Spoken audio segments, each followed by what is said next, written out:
afternoon, New York. Are you guys ready? All right, you know why you're here. You all represent a bunch of different groups here. I'm extraordinarily humbled to be representing all of you today. We're sending a message loud and clear. So remember that you're part of something huge. All play a role in this. From me to everyone involved here, we're all equal and we're all doing the same thing. And I'm so proud to be part of this incredible movement. And I hope you are too. All right, let's get this going. I've got a good friend of mine here today. Many of you know her from the movie Parent Trap and from the TV show Sex, Drugs, and Rock and Roll with my Bostonian friend, Dennis Leary. Go Red Sox. All right, and this way. Hey, can you hear me better now? Yeah. All right, so Elaine Henrix was in the movie Parent Trap many years ago, and Sex, Drugs, and Rock and Roll with Dennis Leary, like I said. I know her as a fierce animal rights activist. I met her carrying a monkey off a truck that we saved from a lab in New Jersey. That's how I met her. She's awesome, and I'm incredibly proud to introduce my good friend, Elaine Henrix.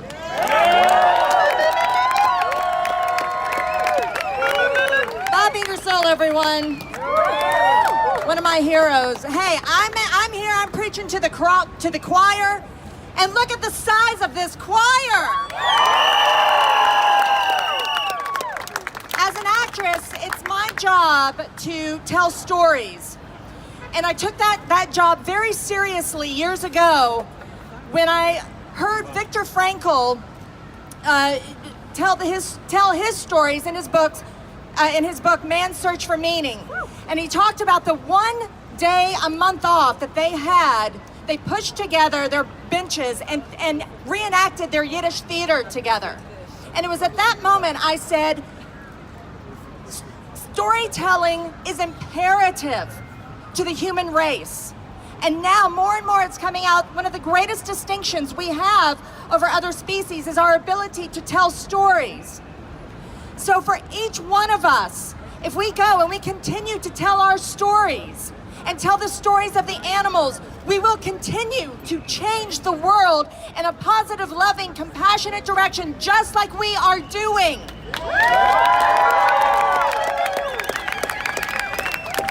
My story, I sat down, it's been about 12 years ago now. And I said I wanted to find a platform because some of my work was becoming really public. And I said, of all the causes that I get involved with and all the things that matter to me, what is my passion? What is my deepest passion? And I sat down and accidentally watched an undercover fur video.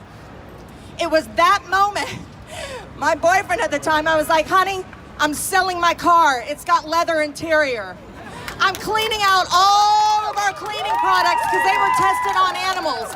I'm getting rid of all my leather. I wasn't wearing fur anyway. I bought new makeup. I completely changed my life. I had already been vegetarian since 1995. I re-upped, became vegan, and now here I am with you, marching through New York to be the voice for those who don't have voices. So what do we want? When do we want it? Now. What do we want? When do we want it? Now. I love you, New York. I love you, animal activists. Thank you so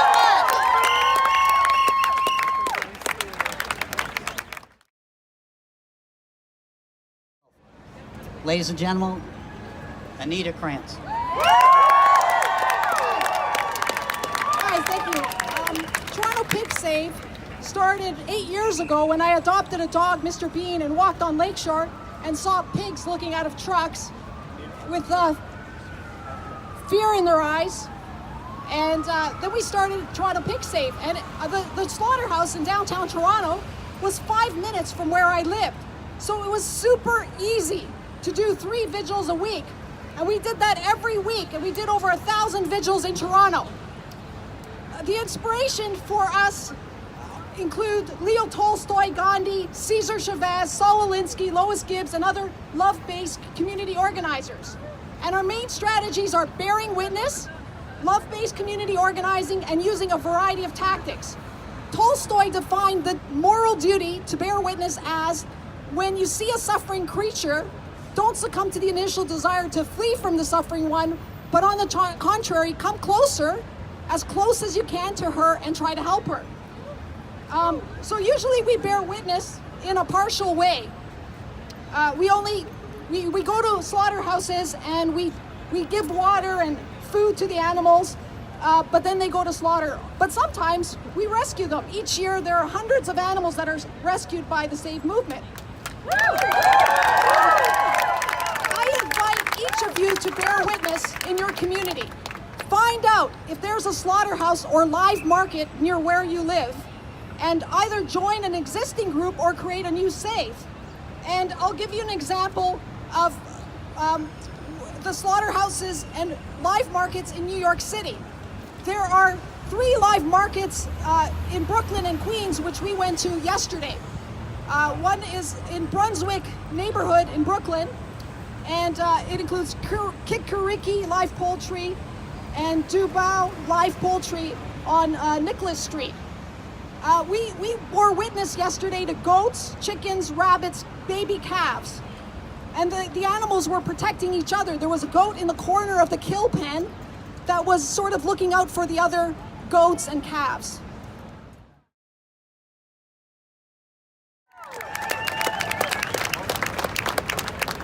Greetings from PETA. Thank you so much for continuing to speak up for animals. It's activists like you that make all the crucial victories possible. It's the campaigners here in New York, and I mean many of you here today, who were the tipping point in pressuring Michael Kors to finally stop using fur. And I gotta tell you, that victory created a domino effect throughout the fashion world. Agitators, like they do in New York, against fur offenders, exhibit model behavior for activists everywhere. Please give yourselves an applause. Agitation is what leads to change, and change is happening all over. Just this year, activists in Washington helped PETA pressure the Pentagon to finally end gruesome military trauma tests on animals. Activists took to the streets of Anchorage to help cut off sponsorships of the Iditarod race, in which dogs die every year. And they joined us to cause a ruckus at the University of Pittsburgh, where we succeeded in stopping sadistic experiments on mice this year.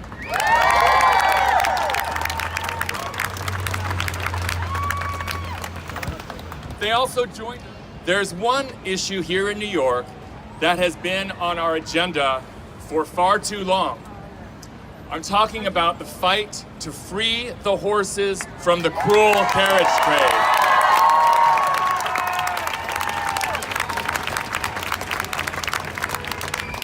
Will the city council ever come to its senses and pass a bill to ban it, as has happened in so many other world capitals? Yes, one day they will. In the meantime, yesterday, an important first step was taken. The Department of Transportation announced plans to move the horse line from the dangerous, nerve-wracking traffic and put it into the park.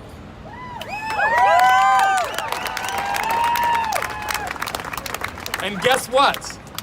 Yesterday, the carriage drivers threatened to sue to keep horses in harm's way all day. Well, I think we need to send a loud and clear message to the drivers and to city officials of what needs to happen right now. Get the horses out of traffic. Get the horses out of traffic.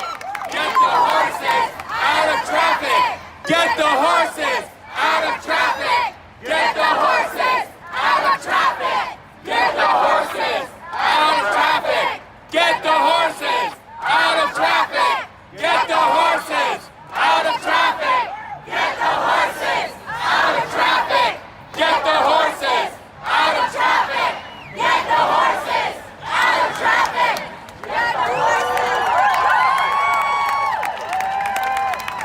Let's keep sending that message. Let's echo that message all over the city until it happens, and it's gonna happen. It's gonna happen this fall, and it's just the first step.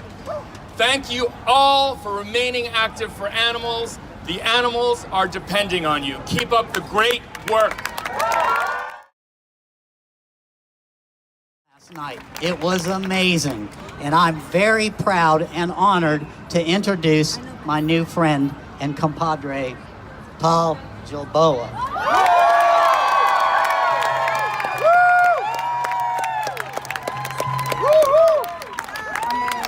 Not just everybody in the house, but 500,000 people in Israel changed their diet because of the Big Brother show. Yeah, it will be nice. Thank you. English is not my language, and my name is not Eran Morad from Israel, but everything is going to be fine.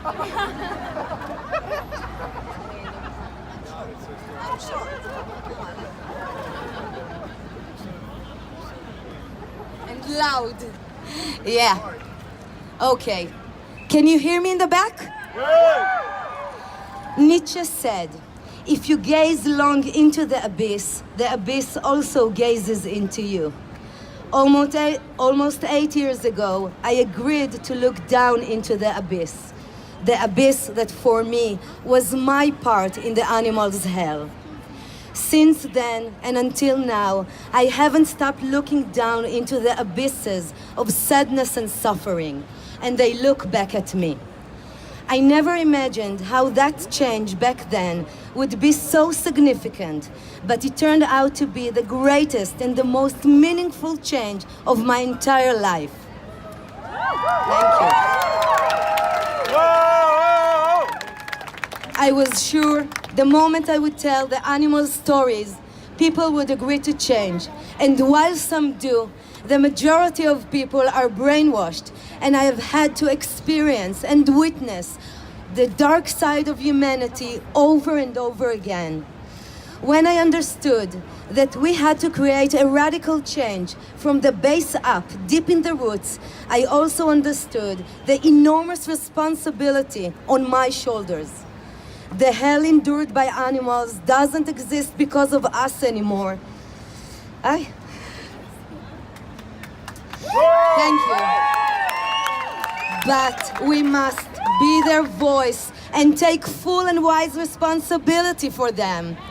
I knew that I wasn't supposed to wait for anyone to do it. I knew that that someone is me.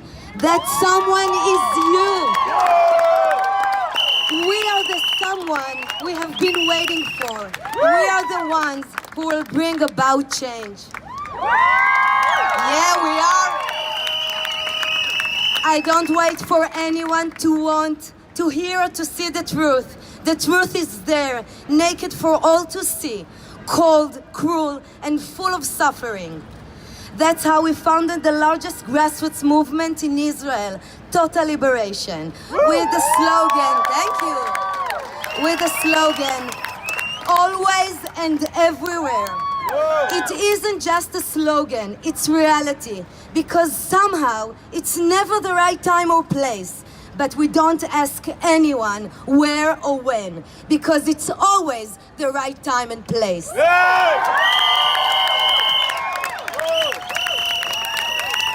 That's also how we founded the Glass Walls Association, the largest project anywhere, documenting thousands of farms all over Israel, so that nobody can say it doesn't happen here.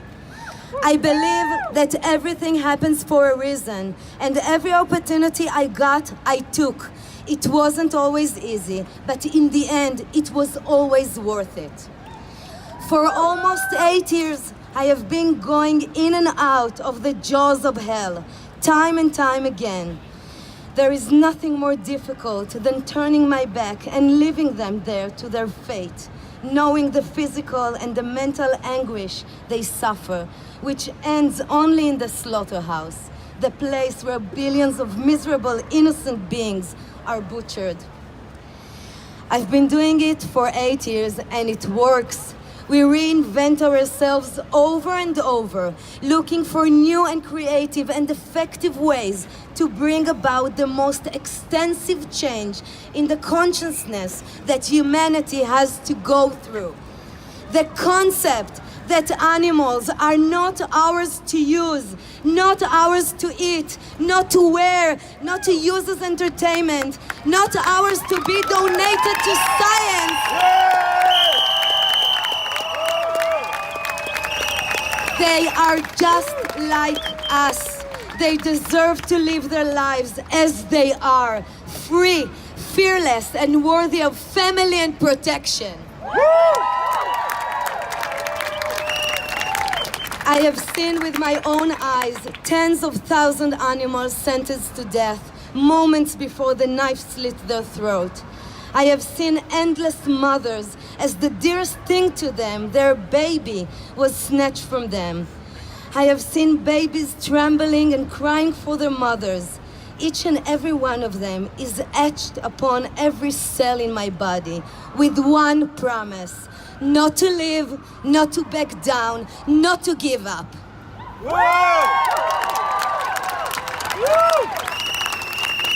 In those eyes, I see the change in the world growing as the worldwide vegan movement gains momentum.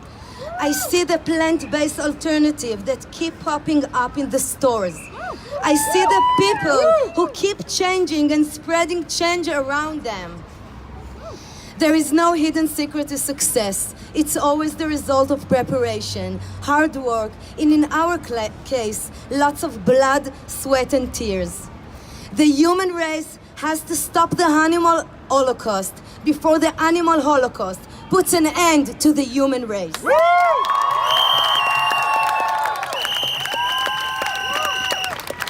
We will march forward together. We will not retreat backwards, and we will never give up as long as the animals are terrified victims in a cruel system, as long as the planet is overflowing with heavy agony-filled bodies. We will march forward together. We have not only justice, but also the truth on our side. As Victor Hugo said, there is nothing more powerful than an idea whose time has come. Now is the time for animal liberation. Toda rabba. Thank you.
2018.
excuse. Animal abuse.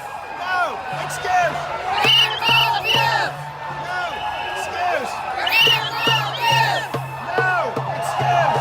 Animal abuse. Washington Square Park for a special protest. Everybody's invited. Thank you all for coming.